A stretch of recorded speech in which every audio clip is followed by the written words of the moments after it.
guys? Lord Beardo. Lady here, hello.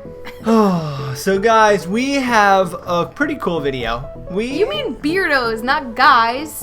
Little beardos! We got a good video Lord. for you guys today, and we are going to mess around with that GY, that graveyard deck. We are trying to learn the graveyard deck. That's how she does it, right? That's the witch. But yeah, I mean, the graveyard's still kind of similar. They just kind of like pop up randomly. First, we're going to jump into some chest openings here. We have 6 different chest opening, and we will get to that crown chest eventually. It was not the easiest road to success today, guys. We're going to jump right into the match. And the thing about the graveyard card, and I kind of explained it in my last video, is it's definitely a pro card. It's hard to use. One might ask, why didn't it come with instructions? Why doesn't it come with instructions? We are supposed to be the instructor. Yeah, so Josh over here is playing his Lava Hound, and we are going to play our Tombstone to suck that Lava Hound right up into the middle and use our Musketeer to help out with the pups, you know, and take down the bulk of the Lava Hound. So the Lava Hound you've seen, we have the legendary card, and when it explodes, it pops into little tiny lava pups, and that is the way that the card works. He's fireballing our Musketeer, which kind of hurts us really bad actually, and we can't play any defense. I played that Ice Golem thinking that my Musketeer would kill it fast enough and the Ice Golem would kind of kite away the pups. Didn't really work out. So what are we learning from this game? What should we I be looking are at? learning how and when to graveyard. use the graveyard card. Yeah. When and when not to? When and when not to use the graveyard card. Now the big concept in Clash Royale is what's called the win condition. And your win condition is much like you would imagine in a poker game. In a poker game, if you have 3 aces, it's a very good hand, right? So when you put down 3 cards in a row, it's like playing your aces. It's playing the best card. So you have to learn that you have to put the Musketeer, then this, then that, then this. Right. So learning how to actually use, like right here, you'll see I do the Ice Golem and a graveyard right hand side. I'm trying to throw him off in his lane, make him play a bit of defense on that right hand side so he can't stack up more flying guys on the left hand bridge. And we were able to do some pretty decent damage. 940. He's crying a little bit, but not as bad as we're going to be crying because he's got the Inferno Dragon locked onto our tower. So one might say in that scenario, should we have played better defense? And the answer is obviously going to be yes, because our tower is now down to 1351.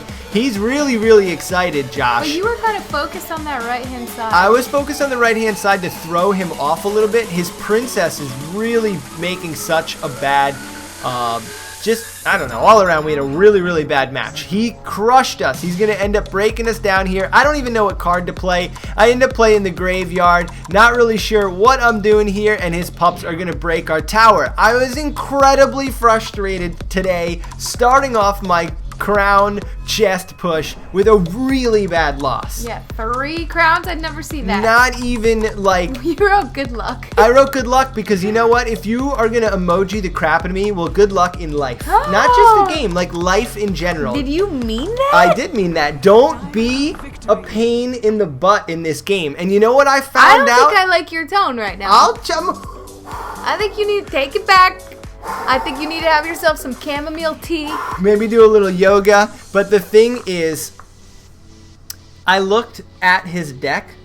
He was significantly higher than me. Significantly higher than me in cards. Yeah, so then why are you playing? Because you can't determine whether or not somebody is going to match up good or bad against you. You just get what the game gives you. Right. We are opening up these gold chests, getting a bunch of knights, kind of ripping through our gold chests. I wanted to stack all 4 of our gold chests up together. It took me about 2 days to get the gold chests and stack them up and open them up. So we're going to open all 4 of them today, and then we'll get back to being an angry loser, right?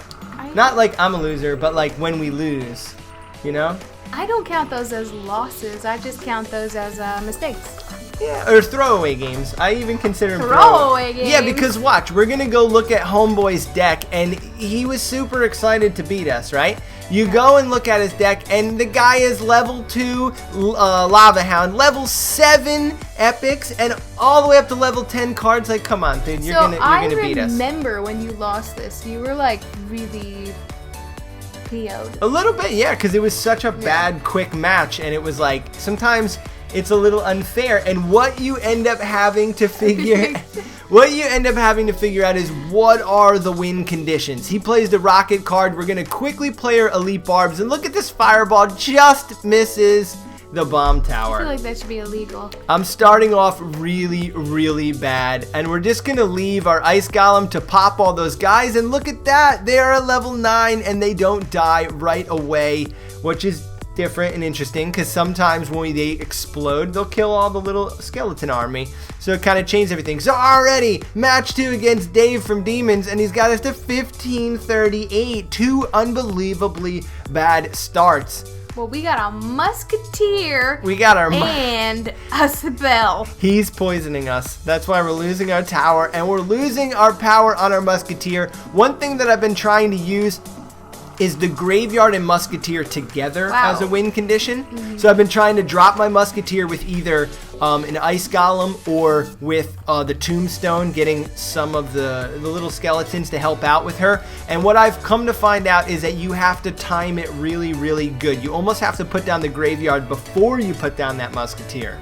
Just in case you were wondering. I am wondering. Because it's so hard. The graveyard card is a very difficult card to use. I don't think I could ever play this game right if I was not good at math. Well, I don't know. Some of it's all feeling based. This guy's dropping rockets down in her head, so we're immediately going to put down our ice golems and our elite barbarians together and get our zap spell ready for what he has to offer. So we're holding it. We're waiting. We're waiting. We're still waiting. We haven't used it. We're holding on to it. Now we're going to go ahead and zap it. And we waited a little long there. Maybe we could have got our musketeer down. 1100 are the hit points on that right-hand tower. Now ours is 694. Now here we go. I'm trying this musketeer drop, and there you go. The musketeer actually starts to get her shots in because the tower itself is distracted, and she shoots so powerfully. So bada bing, bada boom, take down that side. But here comes the problem. And what I've noticed about the graveyard card is it doesn't do any damage, and it allows for huge counter pushes. So homeboy comes in with a great counter push. He's got a level 8 giant. This is way higher than we're able to handle.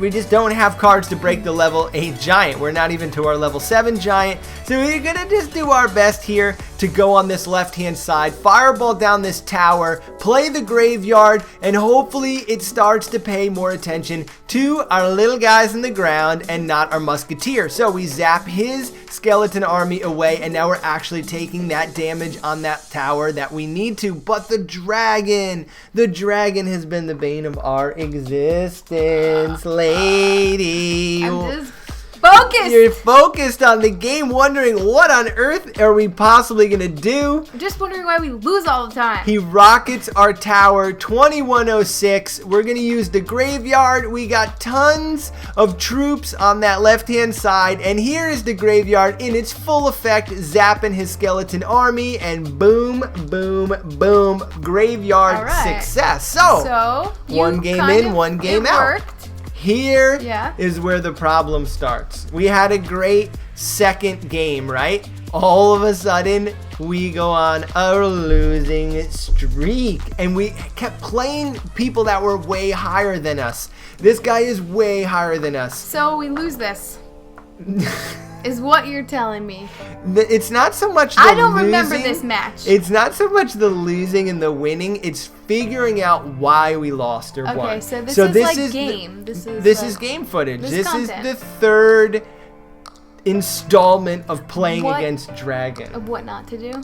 Of what not to do. Look at his prince is a level 13. I think I learned what to do. It's get your people higher and get the best of the best. Yeah, and the moment I noticed that his prince was a level 13 and his cannon is a level 10, and I realized how much higher this guy is than me, I'm gonna try to put on the fireball, put my foot on that gas pedal, and just get towers at this point. Why are they matching you up with these people? You know, honestly, I'm not sure. We were sitting right under $3,000, so we were like high 2800s, and we were playing fairly normal people. I got the graveyard card, and then we kind of went out of our way to learn the graveyard card, we fell all the way down to 2,500. Now, to get back up to that spot, for some reason, we were having a difficult time. We were coming up against a lot of different matchups where I feel like we're totally outweighed here. And the card strength is just there. Great fireball. Takes out our musketeer. I put a very bad mega minion right there. It does take that inferno dragon down, but then I use it with the graveyard. I'm panicking. I'm fighting the wrong side. I should have been fighting the left-hand side. The miner's chipping away. The prince and the cannon. The right-hand side. I should have been their left-hand side. Got it. Fireball the cannon down. I'm just wasting elixir here, and it's all around a really bad match. But I do promise you, little beardos, that this does turn around in our favor. And we have ourselves an absolute rip where we learn what it takes to actually put together that win condition. And the problem I'm having is, like, when you use the graveyard card, it's a totally different, like, deck structure. Some of them are fast. Some of them are slow. Yeah, this one's looking kind of boring. This one is fast for, like, somewhat fast, but when I slowed it down, I had a lot better success when I used a lot more of the ice golem from behind the tower. This guy's mirroring his legendaries, chipping away on our left-hand side. He's got a level 4 witch who's just going to go ahead and chip down this tower. We're using our elite barbarians on this right-hand side. He finally switches lanes with his witch to play a little defense. And there's just nothing we're going to do here. We got his barbarians are level 11. We're dealing with level 13 prince, level 11 barbarians. It's an outrage. It's an absolute outrage. We are getting crushed. He plays double miners left-hand side. We're going to try to zap it down and do our best, but his fireball is going to beat us with 1 minute left of sudden death. So you gotta pick on someone your own size. Pick on someone your own size. This is why I say good luck to people who give me emojis when they beat me. Do not with give their good army. lucks out of haste. They're not. Do not do that. I need to monitor your game chat. Yes, she monitors my social media and my game chat because I don't. Sometimes we get a little crazy. And again, we're going up against a level 10 here, and we're Galito.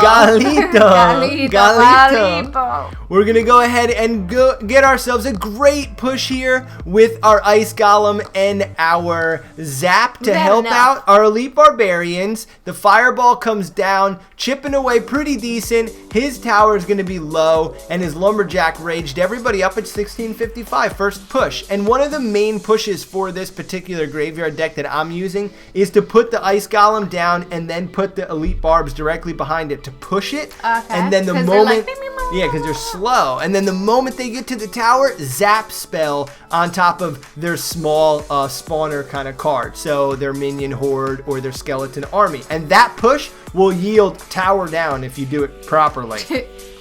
We got a tower down. Got a tower down on the right-hand side. 10-4, 10-4, we're losing. This Lava Hound deck with the baby dragon is something that we have been this is now the second time that we're playing against the Lava Hound baby dragon, and we are getting ourselves into a bit of trouble early. Fireball to help out with our tower, not gonna matter. He's got us down to 1682 to our getting him 1655.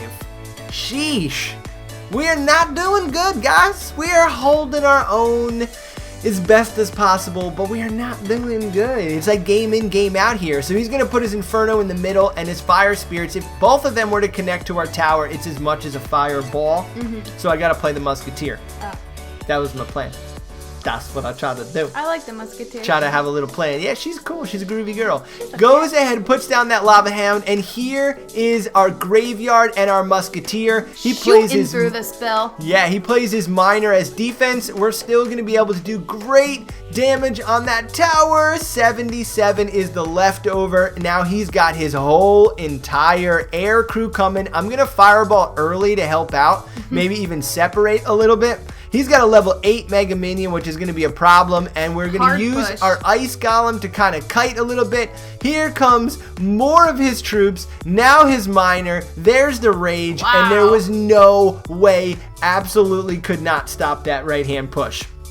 I don't know if I'm not using the proper cards, which I don't think I'm using the proper defensive cards. That looked like a very expensive deck. It was definitely a very expensive push, so I'm not really sure where he's at timing-wise. We're going to use that fireball to take as much damage down as we can on that Inferno, and here comes our graveyard rather, his lumberjack. He's got his same exact push, but this time our mega minion's gonna help out, and we're gonna push this right hand side, try to throw him off a little bit. No, his right, we pushed all the way up top on that right hand side, trying to take down the tower, because we know that the last time he put this push together, he destroyed us. So we're going to put our ice golem down to try to kite some of those troops. Here comes the zap. Not happening. Absolute mayhem. We lose again.